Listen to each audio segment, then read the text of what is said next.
Bismillahirrahmanirrahim.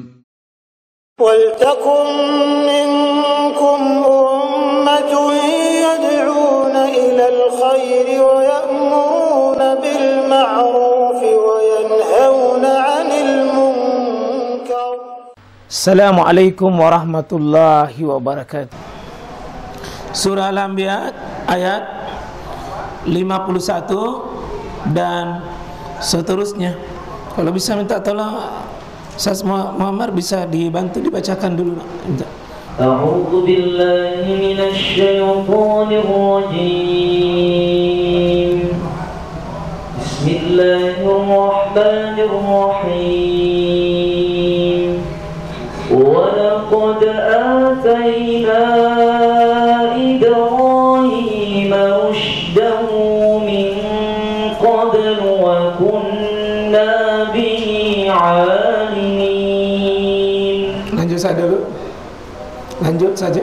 إذ قال لأبيه وقومه ما هذه التماثيل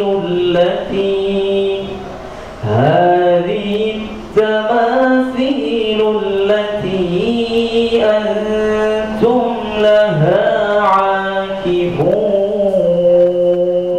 Dan sungguh sebelum dia Musa dan Harun telah kami berikan kepada Ibrahim petunjuk dan kami telah mengetahui dia. Ingatlah ketika Ibrahim berkata kepada ayahnya dan kaumnya, Patung-patung apakah ini yang kamu tekuni menyembahnya? Mereka menjawab, kami mendapati nenek-nenek moyang kami menyembahnya. Ya, kita belajar dari Nabi Ibrahim. Sekali lagi ini sebagian dari murojaah kita ketika menekuni ilmu tauhid.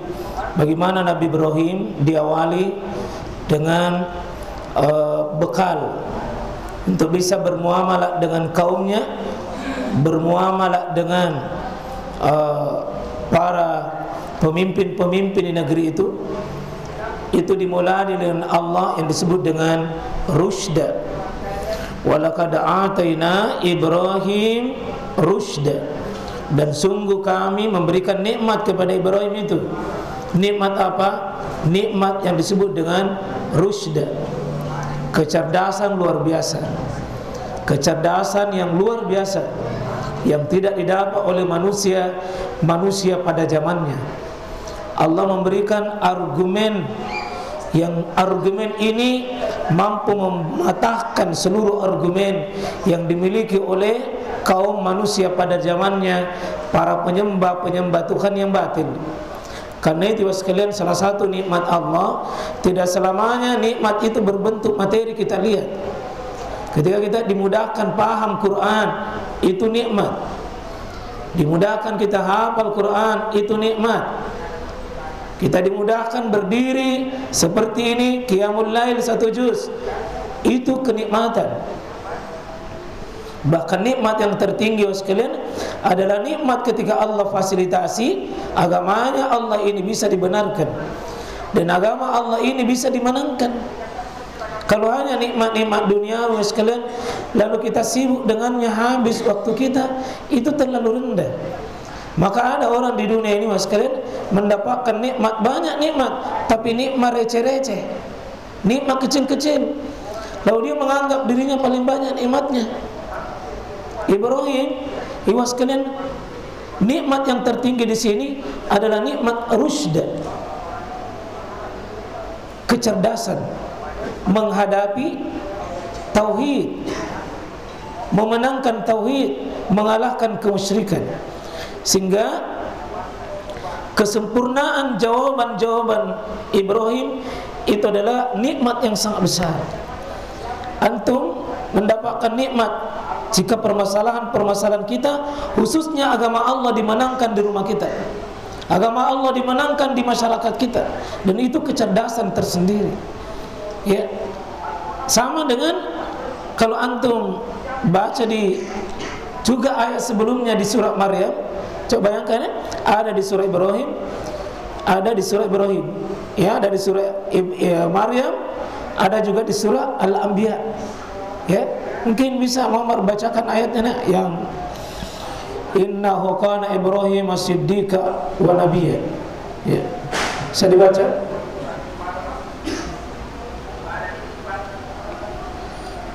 Ibrahim kana siddiqa wa nabiyya.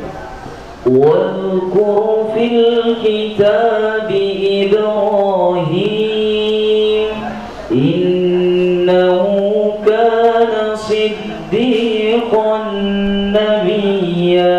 Ya, ini juga Nabi Ibrahim diberikan as-siddiq.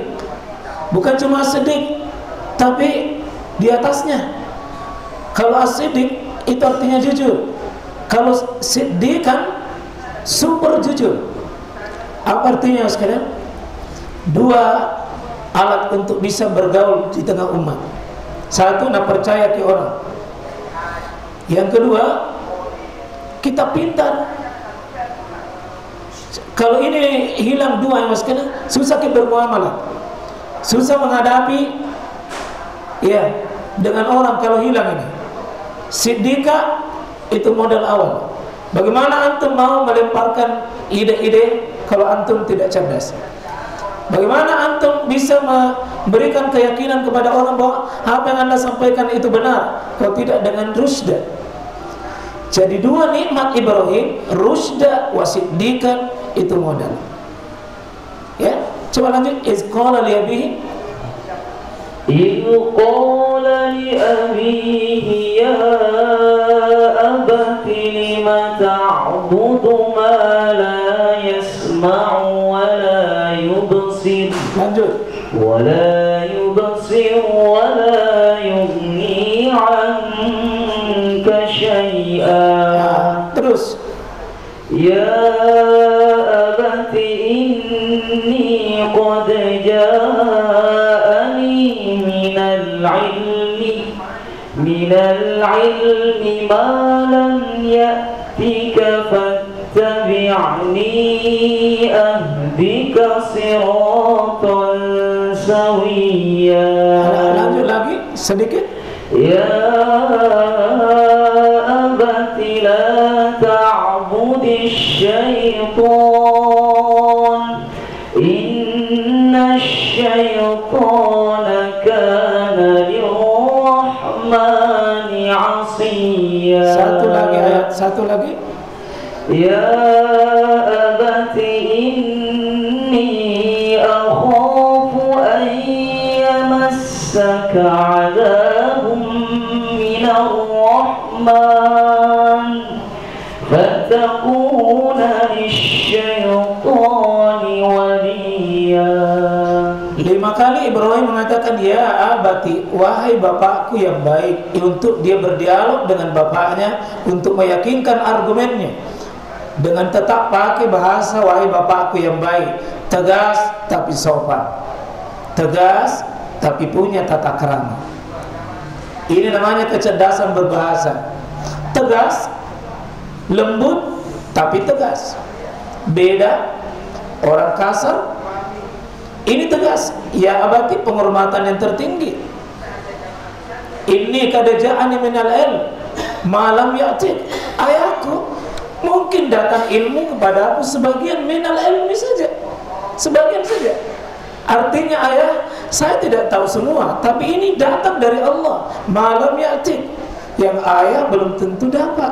Tidak dia bilang ayahnya tolong mentongi kita bapak. Tidak, malam ya'tik, bisa jadi ayah tidak dapat, saya dapat.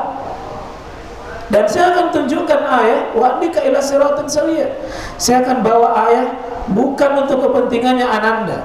Siratan sawiyya, jalan yang seimbang, jalan yang benar, jalan lurus. Yakin ayah ananda dalam keadaan kebenaran.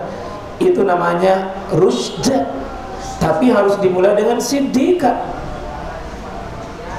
Antum kehilangan dua ini, jangan antum bisa berhadapan dengan orang, terutama bapak tak. Ibrahim ini yang paling berat karena bapaknya tokoh kemusyrikan, tokoh kezaliman, tokoh kemungkaran. Di rumahnya yang besarkan dia, yang didik dia, yang lahirkan dia, yang kasih makan dia, yang kasih minum dia. Bagaimana mau menghadapinya? Kalau bukan dengan kecerdasan tersendiri, susah ya ikhwan. Itulah bagian sering berkata, susah deh karena bapakku, susah karena mertuaku, susah karena ibuku, susah karena kakakku, susah karena pemimpinku. Belajar dari Ibrahim. Ibrahim dua kecerdasan utama, rusyda, siddiqa. Antum kalau mau menang di rumah, antum punya kewibawaan. Antum adalah orang dipegang kata-katanya. Jangan mundur, tapi tegas. Jangan kasar. Beda kasar dengan tegas, Pak. Kalau tauhid tidak boleh ditawar-tawar. Tapi tidak mesti bahasa kasar. Tegas. Tegas. Bagaimana ketegasannya? Insyaallah kita kembali ke surah Al-Anbiya yang tadi insyaallah kita baca itu. Mengapa engkau selalu menyembah Tuhan-Tuhan yang dimana Tuhan itu at-tamathil allati antum laha akifun. Ternyata orang-orang musyrik yang dihadapi oleh Ibrahim itu para penyembahnya juga tekun sekali, super tekun dan super juga sabar. Orang musyrik saja akifun, supernya super sabar menyembah Tuhan batin. Mengapa kita yang yakin Tuhan kita hak dengan penuh keyakinan bahwa ini benar, mengapa kita tidak lebih tekun? Maka ibu sekalian, kalau doa Nabi SAW, salah satu doa Nabi di sholat tahajud, antal haq, Qur'anuka haq, al-jannatu haq, Qur'anuka haq. Coba lihat bagaimana itu Nabi ya ikhwan. Engkau benar ya Allah, surgamu benar, nerakamu benar. Surga benar, neraka benar. Apa ini yang melahirkan keyakinan sehingga tidak main-main mas sekalian. Maka ini obat sebentar untuk antum bisa berdiri kuat. Kalau antum capek ya ikhwah, capeknya itu sebentar. Paling besok lelah-lelah sedikit, diurut-urut sudah kuat. Cuma butuh sedikit sabar. Itu saja. Butuh saya sedikit. Tapi antum melihat, enggak. Saya berharap di balik capekku semoga Allah gugurkan dosa-dosaku yang berkarat pada diriku. Ya Rabb, dengan hamba ini kuat berdiri, meskipun hamba ini sudah mau istirahat, sudah ngantuk, capek, lelah, tapi berharapku sama engkau dengan rahmatmu lebih saya rindukan daripada segalanya. Akhirnya disebut dengan ar-raja. Ar-rajanya yang diharap sehingga Ibrahim ini kuat. Yang kedua apa? Ada mesti al-khawf. Kalau antum minum air panas tidak seberapa ya Pak. Air mendidih antum minum tidak seberapa, cuma mungkin terkelupas di kulit. Tapi kalau air mendidihnya Allah di akhirat, gagal ke hidup ini ya Pak. Air mendidih yang membuat nanti usus tak terpotong-potong. Ini namanya dengan al-khawf ilallah. Kalau ini tertanam sebentar, antum dibacakan ayat-ayat, ya, antum dibacakan yaumul haqqu yaumun azim, azabun alim, azabun muhin, azabun alim, azabun muhin. Rasakan itu seperti kita hadir di hadapan azab itu ya ikhwan. Nabi Ibrahim, kita coba belajar dalam rangka mengoreksi sesembahan orang. Apa sih ayat Tuhan? Apa itu? Kenapa tekun sekali ki? Saya sibuk sekali ki. Ya sama sibuknya orang-orang musyrik di sekitar kita ini. Kalau mau masuk rumah baru, mau pengantin, ada kematian, ada hajatan, potong sapi, potong kambing, potong sekian ayam, kaparahnya banyak. Hasil bumi, hasil laut, hasil apa? Semua hasilnya itu diambil. Apa itu? Antum akifun. Mereka berkorban. Kalau yang batil saja, yang keliru saja orang bersemangat ambil, kenapa yang hak kita tidak ambil? Ketahuilah ya sekalian, ciri-ciri kita ragu pada sebuah kebenaran, tidak semangat melakukannya. Saya ulangi, ciri-ciri antum tidak perlu ditanya. Bahasa Quran mengajarkan kita, siapa yang ragu-ragu terhadap semua persoalan, susah istiqomah.